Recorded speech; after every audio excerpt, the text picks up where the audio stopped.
We have 30 minutes. I try to finish in 20 minutes because we are running late. So few questions only that we'll go through it, how to manage a stage 3 CA lung. So this is, I think, one of the case. A 65-year-old male patient, chronic smoker, complaint of pain. On imaging showed a chest X-ray shows a left upper zone lung mass. This is a CT scan. It's a lung mass with a enlarged lymph node in the AP window lymph node, 1.4 into 1.1 centimeter. PET scan has been done, left upper lung mass invading the chest wall and the intercostal space with few ipsilateral mediastinal node and prevascular lymph node. That was shown on CT scan.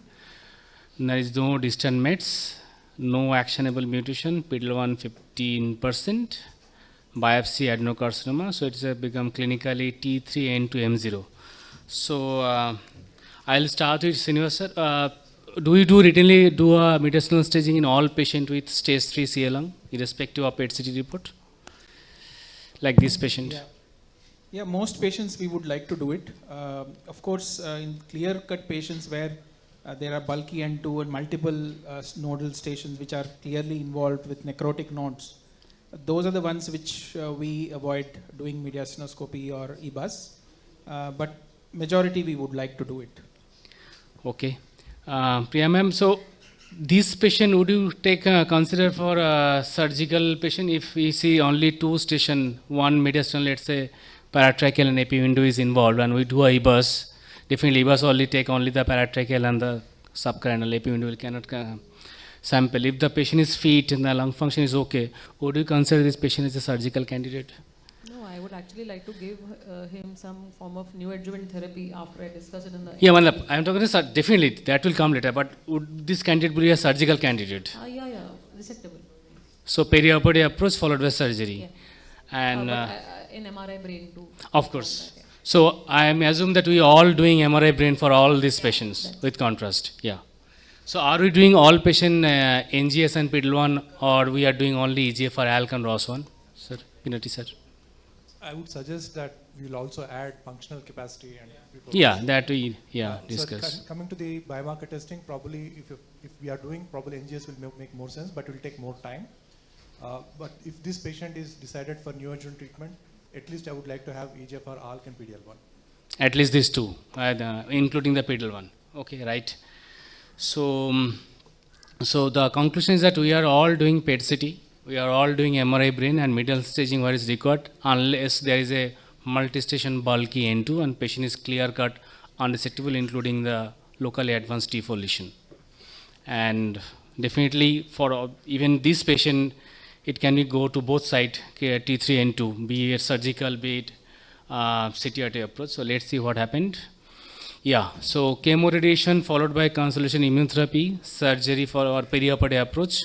So I'll again come to Srinivas sir. So for this patient, which approach will take? See, if it is resectable, definitely a perioperative approach would be the way forward. Unless the patient has, you said the patient is smoker, if the patient has a bad lung, poor general condition, definitely chemoradiation is an option. But if it's a patient who has a resectable disease and patient is operable, I would definitely consider surgery. The outcomes are definitely better in stage 3A when a surgery is done compared to only a chemoradiation. So there's no doubt that if surgery is possible, surgery should be performed. So in the surgical approach, neoadjuvant or the adjuvant approach, ma'am? Yeah. Before I go that, so about the functional testing, all that, I think it also makes a difference when and how we plan. If the patient is resectable and has a borderline lung function test to begin with, we should think of prehabilitation and cessation of smoking as he is, because we get time during the neoadjuvant therapy. And a lot of these patients with at least will get 6 to 8 weeks minimum. That much time is good to improve the functional capacity to a good amount of extent. So I think at the baseline functional value, unless they are really bad of PPO less than 20%, wherein we just can't operate, I think we should give it a plan wherein we start off prehabilitation and then have a re-evaluate at the end of the neoadjuvant therapy. So ma'am, there is two scenarios. One patient is PFT, TLC or echocardiography, all are fine. Patient is surgically fit. We are going for a perioperative approach. one is borderline. So how much borderline you will buy? Because if the patient is not fit after giving 3 cycles, So if a patient's preoperative, treated post-operative FE1 is say between 30 to 40%, more than 40 is good. Okay. 30 to 40 or maybe 25 to 35, 40 if patient has, then I would give it a chance of 8 to 12 weeks till the patient has finished his or her neoadjuvant therapy, because I would expect some kind of improvement. Only less than 20% PPO FE1, I would say this is Totally, straight cut contraindication and I will not try, because the patient is intent for doing it, then he has a good amount of 3 months to actually rehabilitate. and because what I am saying, we have tried this patient in few cases, and after giving neoadjuvant chemo especially, if the patient is not fit for surgery, then our whole plan, CTRT and Durva is also getting messed up. There are some patients who actually, as data shows that it's about 10% with neoadjuvant chemotherapy. But in real world scenario, probably slightly more. That after patients come after neoadjuvant chemotherapy with exactly the same picture, and then you are kind of wondering, because there was no good mediastinal staging available, then what to do? Should we subject the patient to a borderline patient to, of course, if it's a very fit patient, there's no controversy. But if it's a borderline patient, then the controversy is whether to offer, what kind of therapy needs to be offered. Yeah. Dr. Minit, so your comments? Any of this patient? What approach you will take and how do you approach for this patient? No, absolutely, we will discuss. We need a proper discussion in the MDT, and the first dichotomy would be resectable or not resectable. And second thing is operable or no from the patient perspective. N2 disease is a systemic disease. I'll definitely give chemo and immunotherapy upfront. And we have a chance of second assessment with the pathological responses. So if there are exceptional responses, there is PCR, MPR, then we can even decide on the adjuvant. But NACT IO would be the way to go. Yeah. So for all these patients, what assessment do you do before surgery after the neoadjuvant chemo IO? Yeah, you can take. So I think, the imaging reassessment we do. So post NACT IO, we will be doing a PET scan, and all of these patients have undergone surgery within 6 weeks. The question some may ask is whether do we need a repeat mediastinoscopy or a repeat EBUS at that time, but I think mostly it's for the imaging only, and there should be a good pre-NACT IO staging. That should be the best way rather than the post-NACT IO. Right, sir. I would reiterate that the staging has to be perfect upfront. There is no substitute for a proper mediastinal staging. Either it could be a combination of EUS and EBUS or mediastinoscopy, whatever it may be. We cannot do it later and it an assumption of the staging of the patient pre-op. So we would not recommend a patient to go for mediastinal staging again after completion of neoadjuvant treatment. In any scenario you want to do that staging, sir? At any? Is there any scenario you want to do a repeat staging before surgery? I would assume if the patient has symptomatically improved and there is no major surprises in the post-operative, post-neoadjuvant treatment imaging, I wouldn't recommend it. But there is a doubtful lesion which was. So one scenario was discussed during the AGN trial. There was a third amendment done in the protocol. So there are cases where shown that post-neoadjuvant chemo IO there is a increase in nodal burden, and it was recommended that you do a staging because those nodal increase was actually a lymphocyte aggregate, not a true progression. Right? So even in a pseudo progression in a metastatic setting, the patient won't symptomatically progress.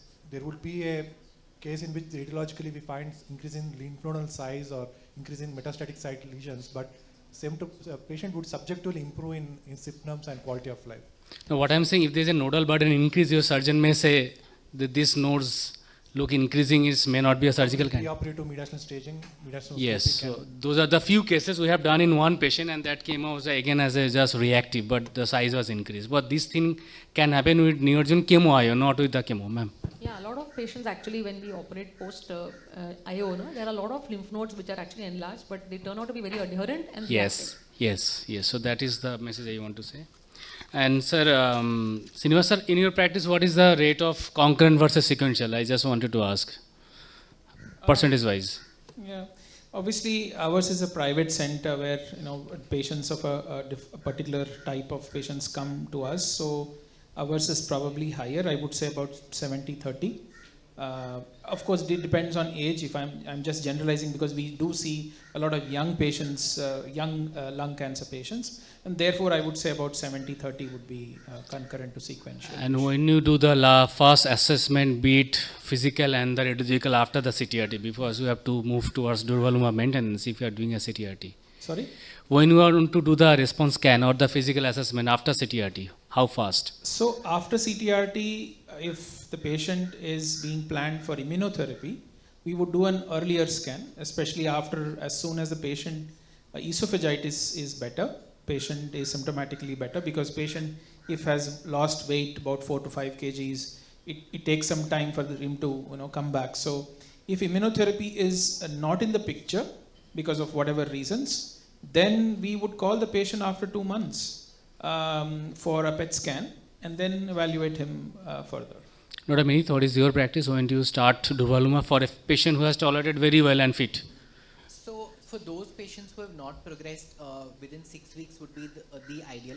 There are multiple data showing early versus late initiation of durvalumab also. Yes. But if they are going to initiate at 6 weeks, I think 4 to 6 weeks would be the best time to assess such a patient prior to starting durvalumab. Yeah. In the Pacific trial, patient has been enrolled in on the day 2 after starting. So, yes, for a fit patient, I do do a scan in 7-10 days. If a totally fit patient tolerated well and start on durvalumab early. But there are patients who has mucositis, esophagitis, many other complications required 4 to 6 weeks. That's why the window for the Pacific was 42 days, not the 4 weeks duration. Same to the LAURA study, it was also 42 days. I'm not sure why, especially if you are doing it after a week, then I see very little reason why you should repeat a scan, because we do CBCTs daily and we do see responses, and it is very rare for majority of adenocarcinomas to progress on chemoradiation. Of course, there could be exceptions. There are cases. I know the trial recommended it. But you just want to be sure there is no progression. Yes, if you wait for longer, then you must definitely get the effect, right? Yeah. Right. So I think this is, we have only 8 minutes left, so I don't want to discuss anything more if there is any comments from anyone. So there is no time, so if any question, any comments for CTRT or the perioperative? Anyone, if the patient, let's say you are using the neoadjuvant perioperative approach, neoadjuvant chemo surgery, patient develop PATCR, will you give the rest of the adjuvant immunotherapy? So if it is pembrolizumab, I will continue, and if it is checkmate 816 nivolumab, and we don't have the overall survival data. Let's say, sir, you have planned for checkmate 77T, and you see that PATCR. We don't have the overall survival data from that, so we have to assume that we have to complete the entirety of the protocol. So I would probably go with the adjuvant treatment. My question is, how much benefit add to the OS for a PATCR patient? We don't have the answer, exactly. So maybe a limited approach is also good at current point of time. So I think I thank you all because of the time. Yes, ma'am. Actually, in the previous one, when we rushed through, there's a lot of discussion on N2, right? Resectable N2, yes. Station. So now, 9th edition has come in. So I think by next masterclass we'll have a discussion on that, because I think now N2, whether it is single station or multi or is changing. Is gone. Yes, with immunotherapy that is gone. So surgeons are actually more happy now. Right. Last comment from at least the medical oncologist point of view is, would you base your choice of immunotherapy, Nivo, Pembro, or atezolizumab, durvalumab based upon the PD-L1 percentage? No.